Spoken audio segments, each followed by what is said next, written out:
person we have here today. I don't want to mispronounce your name, so I'm going to let you have the honors in saying that for me. My name is Zulema Griffin, or in Latin America they would say Zulema Griffin. Zulema. That's how I would say it. Yes, Zulema. Yes. So what's the origin? Well, wow, very complicated name. So Zulema is a variation of Salome. It is a regional pronunciation, so it's either Salome or Zulema, or Solomon, or Suleiman, and it means peace. Oh, I love the meaning of that name. That's very cool. Yes. Yes, You're in the right place. I mean, that's wonderful. Yeah. So I try to be peaceful. We know you are a fashion designer, fashionista. You look wonderful. You could just tell looking. I love your dress. Yes. Yeah, I love fashion. Oh, well, fashion is fantastic. I think it's wonderful how fashion has sort of transformed the landscape of other creative mediums that have been around a lot longer. Fashion has infiltrated art. Yes. Fashion has infiltrated film. Yeah. Fashion has infiltrated every creative medium known to man because of its power to transform people and to transform situations. And I love what the medium does. I mean, I use it now in the form of costume design. I still do some fashion design, but I've sort of transitioned it to the form of costume design, which gives me even a broader scope of how you do with clothing, because costume is very different from fashion. You're not beholden to trends. You have to, costume design is about creating the world that the director and the writer has sort of put together. That vision. What's amazing when you see the Academy Awards and then you think about the films from the past year, especially period pieces, things like Age of Innocence and Sense and Sensibility when they're creating certain time periods. Yes. Or even if you're going back and creating the 60s or 70s and the clothing. If you get that right, you really create a whole mood for the entire film. That's why fashion is so important. Yes, it's extremely important, and particularly with costume design, because you have to be clear about the character, the thesis of the character.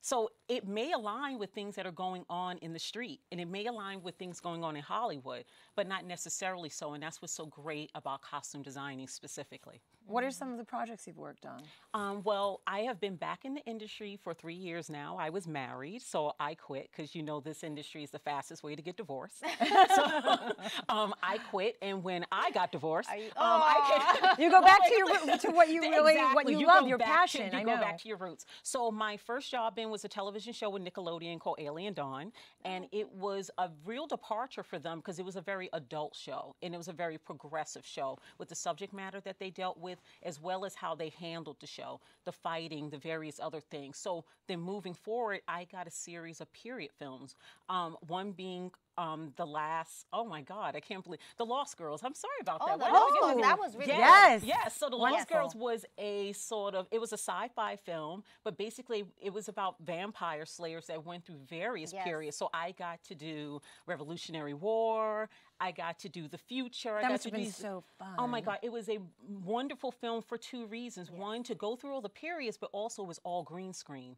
There were no practical sets.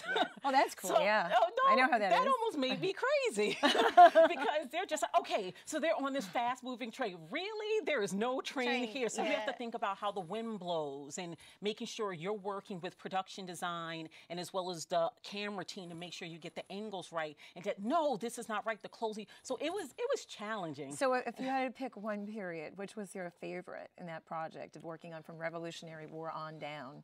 I have to say that the steampunk, we did like a steampunk theme that was really my favorite because it was the drama of the capes.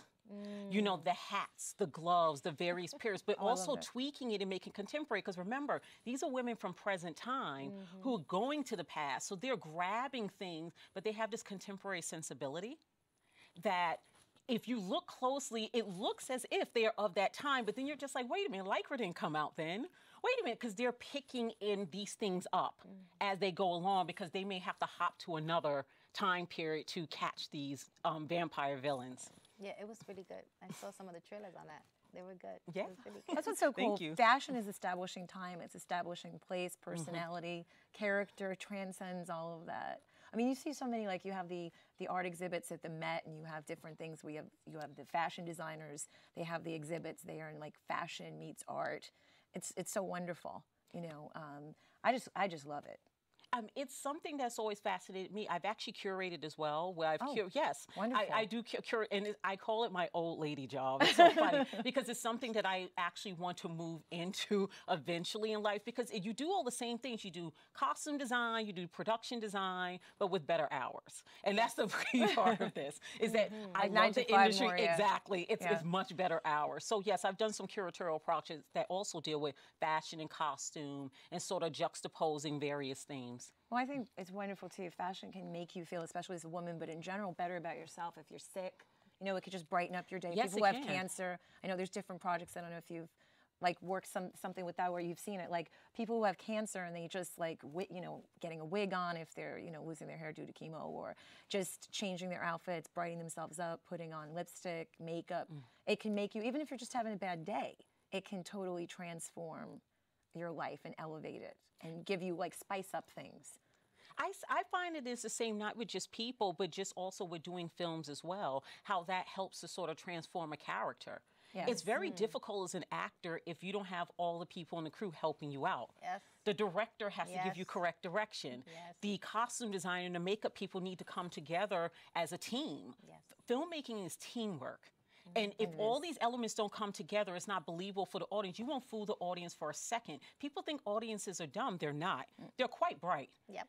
And they understand when a team doesn't come together. It's not only on the director or on the actress or the actor to sort of carry the weight on their shoulder. Everyone must come together. It's absolutely true. It's one of the reasons why I spend so much time in that process, the research process for me. I completely engross myself in whatever it is. If it's something futuristic, I often will change not only the way I dress, but even my body. Like, I start to transform everything so I can understand clearly what this is. That's cool. So I can understand the process. You're Because immersing once I'm yourself. doing it, I can't look at these materials anymore. It has to be intuitive at that point, because you're not mimicking something from that time. How can I mimic it? It's not the same politics of that time. Everything has changed from that time, but I'm trying to get at least the essence of that period. So I sort of engross myself in that way. That's nice. So you know what? I like Let's that. go ahead and take a look at that project you're working on, that Yes. trailer, Let's and we'll do be it. right back. Okay. Yay. Yes, thank you. Something bigger than yourself. I never had that. I was untouchable.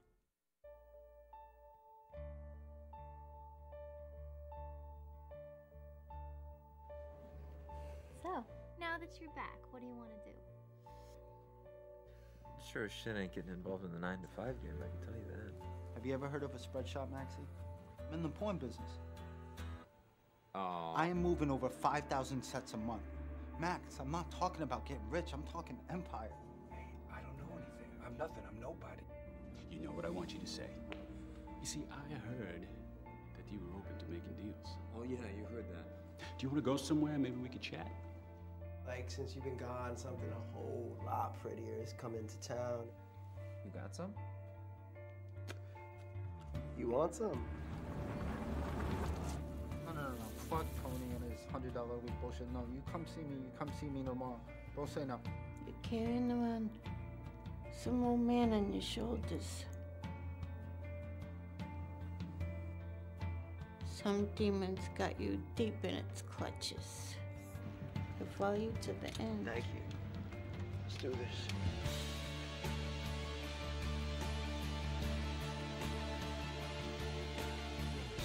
Is that what you... Stop lying, man! Just stop! You don't give a shit about me! Yes, I do. You don't give a shit about our baby! I'm gonna go with you! I don't wanna go, I don't wanna go!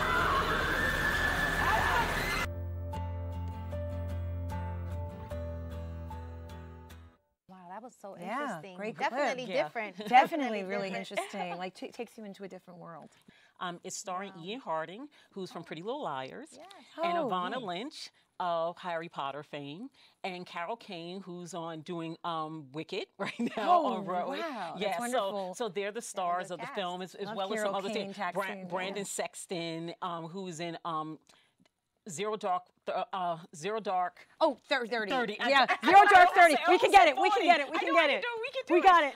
I almost said Zero Dark 40. I think that's a good tongue twister. Yes, it actually, is. Zulema. So yes, so Brandon was in Zero Dark 30, which she won an Academy Award, first woman to win an Academy Award. So yes, it was a wonderful journey to do this film. Also very difficult because, as you know, New York City's picked clean. So there was some building, some repurposing, some shaking people down in their wardrobes. Let's just say this, it got real. I had to wardrobe a lot of people. And they kept saying, and I love the director, Tay Steinsnick. He was wonderful, but he's the type of director who's just like, yeah, this guy is great. Let's bring him in this scene. And I'm just like, oh, I don't know if I have wardrobe for that. And what ended up happening is that literally it became a shakedown at one point. Wardrobe for people. So it's just like, it was a great project. I have a lot of fun projects coming up. I'm doing a film that I'm going into production with next week called My Last Christmas, and it's starring Dean Cain. Oh, yeah. Superman fan. Yes. Yeah. So, yeah, I'm very excited about that project. And it's also the same producer who produced Dynamite: A Cautionary Tale. So I'm very much looking forward to that, as well as some other endeavors that I'm sort of embarking upon this year. One being my directorial debut. I'm doing, yes. I love that one. It's one of those things that because of the industry, there's some biases towards women and people of color, but there's been great links made recently by Ava and various Bigelow and various other women where I just said, you know what, it's time. I have this stack of projects that I was just saying, I know I'm going to do it one day. The climate just needs to change. The time is now. Yep. It was so nice having you on here. Oh, thank you so much, ladies. ladies. Such a joy.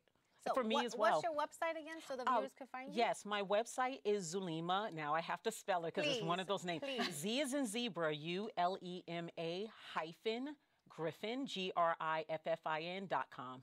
Definitely. And that means peace. Yes, peace. That means peace. Peace. Wow. So don't forget, you can catch us at www.movietalkshow.us. Real Movies, Real Talk. See you guys later. See ya.